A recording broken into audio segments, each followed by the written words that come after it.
ನಾಡಿನೆಲ್ಲೆಡೆ ಇವತ್ತು ಗಣೇಶ ಹಬ್ಬದ ಸಂಭ್ರಮ ಮನೆ ಮಾಡಿದೆ. ಬೆಂಗಳೂರಿನ ಗಣೇಶ ದೇಗುಲಗಳಲ್ಲಿ ವಿಶೇಷ ಪೂಜೆ ಪುನಸ್ಕಾರಗಳು ನಡೀತಾ ಇದ್ದಾವೆ. ಮನೆ ಮನೆಯಲ್ಲೂ ಗಣೇಶನ ಸಂಭ್ರಮ ಕಳೆಗಟ್ತಾ ಇದೆ.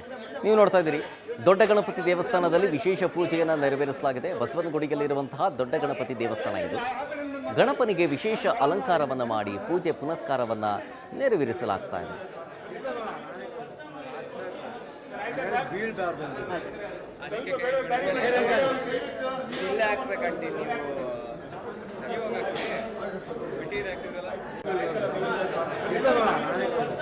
ಹೆಚ್ಚಿನ ಮಾಹಿತಿ ಕೊಡ್ತಾರೆ ನಮ್ಮ ಪ್ರತಿನಿಧಿ ಮಂಜುನಾಥ್ ಸಕ್ಕರ. ದೊಡ್ಡ ಗಣಪತಿ ದೇವಸ್ಥಾನದ ಮುಂಭಾಗದಿಂದ ಲೈವ್ನಲ್ಲಿ.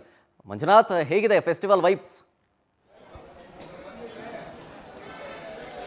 ಶರತ್, ಏನಿವತ್ತು ನಾಡಿನೆಲ್ಲೆಡೆ ಗಣೇಶ ಹಬ್ಬದ ಸಂಭ್ರಮ ಕಳೆಗಟ್ಟಿರುವಂಥದ್ದು. ಒಂದು ಕಡೆ ಮನೆಗಳಲ್ಲಿ ಅಂದ್ರೆ ಸಿಲಿಕಾನ್ ಸಿಟಿಯಲ್ಲಿ ಮನೆಗಳಲ್ಲಿ ಗಣೇಶನನ್ನ ಕೂರಿಸಿ ಒಂದು ಕಡೆ ಸಂಭ್ರಮಾಚರಣೆ ಮಾಡ್ತಿದ್ರೆ, ಇತ್ತ ಬೆಂಗಳೂರು ನಗರದಲ್ಲ ದೇವಸ್ಥಾನ ಗಣಪತಿ ದೇವಸ್ಥಾನಗಳಲ್ಲೂ ಕೂಡ ಆ ಸಂಭ್ರಮಾಚರಣೆ ಕಳೆಗಟ್ಟಿರುವಂಥದ್ದು ಸತ್ಯ ನೀವು ಗಮನಿಸ್ತಾ ಇರ್ಬೋದು. ಅಂದ್ರೆ ಇಲ್ಲಿ ಬಸವನಗುಡಿಯಲ್ಲಿರುವಂತಹ ದೊಡ್ಡ ಗಣಪತಿ ಏನಿದೆ, ಈ ದೊಡ್ಡ ಗಣಪತಿಯಲ್ಲಿ ಅಂತೂ ರಾತ್ರಿ ಅಂದ್ರೆ ಬೆಳಗಿನ ಜಾವ 2:30-3 ಗಂಟೆಯಿಂದನೂ ಕೂಡ ಇಲ್ಲಿ ವಿಶೇಷವಾಗಿ ಅಭಿಷೇಕಗಳು ನಡೆದಿರುವಂಥದ್ದು. ಇಲ್ಲಿ ಬೆಳಿಗ್ಗೆ 2:30ರಿಂದ 6 ಗಂಟೆವರೆಗೂ ಕನಕ ಅಭಿಷೇಕ ಜೊತೆಗೆ ಪಂಚಾಮೃತ ಅಭಿಷೇಕ ಕೂಡ ಇಲ್ಲಿ ಅಂದ್ರೆ 1,000 ಲೀಟರ್ನಿಂದ ವಿಶೇಷವಾಗಿ ಹಾಲಿನ ಮೂಲಕ ಪಂಚಾಮೃತ ಅಭಿಷೇಕ ಕೂಡ ಇಲ್ಲಿ ನಡೆದಿರುವಂಥದ್ದು. ಅಂದ್ರೆ ಇದು ಮುಜರಾಯಿ ಇಲಾಖೆಗೆ ಸಂಬಂಧಪಟ್ಟಿರೋದ್ರಿಂದ ಇಲ್ಲಿ ಸಾಕಷ್ಟು ವಿಶೇಷವಾಗಿ ಹೂಗಳಿಂದನೂ ಕೂಡ ಅಲಂಕಾರವನ್ನ ಮಾಡಲಾಗಿದೆ. ಇಲ್ಲಿ 2:30ರಿಂದ 6 ಗಂಟೆವರೆಗೂ ಒಂದಿಷ್ಟು ವಿಶೇಷವಾಗಿ ಅಭಿಷೇಕಗಳನ್ನ ಮಾಡ್ತಿದ್ರೆ, ಇನ್ನು 6 ಗಂಟೆಯಿಂದ 11 ಗಂಟೆ ರಾತ್ರಿ 11 ಗಂಟೆವರೆಗೂ ಕೂಡ ದರ್ಶನಕ್ಕೆ ಅಂದ್ರೆ ಭಕ್ತಾದಿಗಳ ಗಣಪನ ದರ್ಶನಕ್ಕೆ ಅವಕಾಶ ಮಾಡಿಕೊಳ್ಳಲಾಗಿದೆ. ಸೊ ಬೆಳಿಗ್ಗೆ ರಾತ್ರಿಯಿಂದನೂ ಕೂಡ ಇಲ್ಲಿ ಸಾಕಷ್ಟು ಜನರು ಕಿಲೋಮೀಟರ್ ಗಟ್ಟಲೆ ಕ್ಯೂ ನಿಂತಿರುವಂಥದ್ದು. ಆದರೆ 2:30ರಿಂದ ಬೆಳಿಗ್ಗೆ 6 ಗಂಟೆವರೆಗೂ ಒಂದಿಷ್ಟು ಅಭಿಷೇಕ ಆಗಿರೋದ್ರಿಂದ ಆ ಅಭಿಷೇಕ ಮಾಡಿದ್ರಿಂದ 6 ಗಂಟೆವರೆಗೂ ಇಲ್ಲಿ ಜನರನ್ನ ಅಂದ್ರೆ ದರ್ಶನ ಪಡ್ಕೊಳ್ಳೋಕೆ ಬಿಟ್ಟಿರಲಿಲ್ಲ. 6 ಗಂಟೆಯಿಂದ ಈಗ ದರ್ಶನಕ್ಕೆ ಅವಕಾಶ ಮಾಡಿಕೊಳ್ಳಲಾಗಿದೆ. ರಾತ್ರಿ 11 ಗಂಟೆವರೆಗೂ ಕೂಡ ಈ ದೊಡ್ಡ ಗಣಪತಿ ದೇವಸ್ಥಾನದಲ್ಲಿ ಅವಕಾಶ ಇರುತ್ತೆ ಅಂತೇಳಿ ಇಲ್ಲಿನ ಸೇವಕರು ಹೇಳ್ತಿರುವಂಥದ್ದು. ಸದ್ಯ ನಮ್ಮ ಜೊತೆ ಸೇವಕರಿದ್ದಾರೆ, ನಾನು ಮಾತಾಡಿಸ್ತೀನಿ.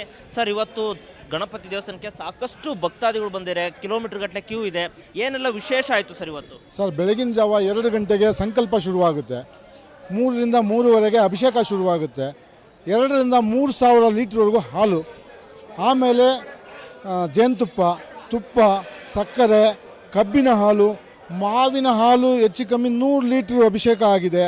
ಇದೆಲ್ಲ ಆದಮೇಲೆ ಕನಕಾಭಿಷೇಕ ಆಗುತ್ತೆ. ಕನಕಾಭಿಷೇಕದ ದುಡ್ಡನ್ನು ಪ್ರತಿಯೊಬ್ಬ ಭಕ್ತರಿಗೂ ಕೊಡ್ತಾರೆ.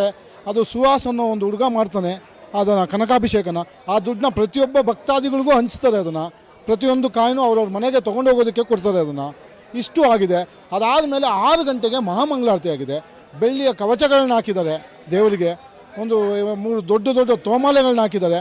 ಇಷ್ಟೆಲ್ಲ ಹಾಕಿದ್ಮೇಲೆ ಮಹಾಮಂಗಳಾರತಿ ಆಗಿದೆ. 6ರಿಂದ 6:15ಗೆ ಮಹಾಮಂಗಳಾರತಿ ಆಗಿದೆ.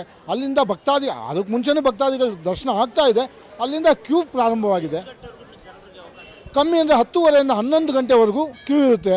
ಹಿರಿಯ ನಾಗರಿಕರಿಗೆ ಸಪ್ರೇಟ್ ಆದಂಥ ಮುಜರಾಯಿ ಸರ್ಕಾರದವರು ಅದಕ್ಕೆ ಸೌಲಭ್ಯ ಮಾಡಿದ್ದಾರೆ. ಹಿರಿಯ ನಾಗರಿಕರಿಗೆ ಅವ್ರ ಜೊತೆ ಬರುವಂಥ ಒಬ್ಬರಿಗೆ ಇದಕ್ಕೆ ದರ್ಶನ ಮಾಡಿಕೊಟ್ಟಿದ್ದಾರೆ. ಇಷ್ಟು ನಮ್ಮ ದೇವಸ್ಥಾನದ ಕಾರ್ಯಕ್ರಮಗಳು ಸಹ. ಶರತ್, ಗಮನಿಸ್ತಾ ಇರ್ಬೋದು ನನ್ನ ಬಲಭಾಗದಲ್ಲೂ ಕೂಡ ಅಂದ್ರೆ ಇವ್ರು ಹೇಳಿದಾಗೆ ಬೆಳಗ್ಗೆ 6 ಗಂಟೆಯಿಂದ ರಾತ್ರಿ 11 ಗಂಟೆವರೆಗೂ ಕೂಡ ಭಕ್ತಾದಿಗಳಿಗೆ ಇಲ್ಲಿ ದರ್ಶನಕ್ಕೆ ಅವಕಾಶ ಮಾಡಿಕೊಡ್ಲಾಗ್ತಿದೆ. ಸೊ ಹೀಗಾಗಿ ಸಾಕಷ್ಟು ಸಂಖ್ಯೆಯಲ್ಲಿ ಭಕ್ತಾದಿಗಳು ಬರ್ತಿದ್ದಾರೆ, ದೇವರ ದರ್ಶನವನ್ನ ಪಡೆದಿದ್ದಾರೆ. ಜೊತೆಗೆ 11 ಗಂಟೆಗೆ ಮತ್ತೊಂದು ಸಾರಿ ಮಹಾಮಂಗಳಾರತಿ ಇದೆ, ಅಲ್ಲಿ ಅವಾಗೂ ಕೂಡ ವಿಶೇಷತೆ ಇರುತ್ತೆ ಅಂತೇಳಿ ಇಲ್ಲಿ ಬಂದಿರುವಂತಹ ಭಕ್ತಾದಿಗಳು ಹೇಳ್ತಿರುವಂಥದ್ದು. ಸೊ ನಾನು ಇಲ್ಲಿ ಭಕ್ತಾದಿಗಳನ್ನು ಕೂಡ ಮಾತಾಡ್ತೀನಿ. ಸರ್, ನಾವು ಶ್ರೀನಗರ ಸುಮಾರು ಒಂದು 20 ವರ್ಷದಿಂದ ಬರ್ತಾ ಇದ್ದೀವಿ.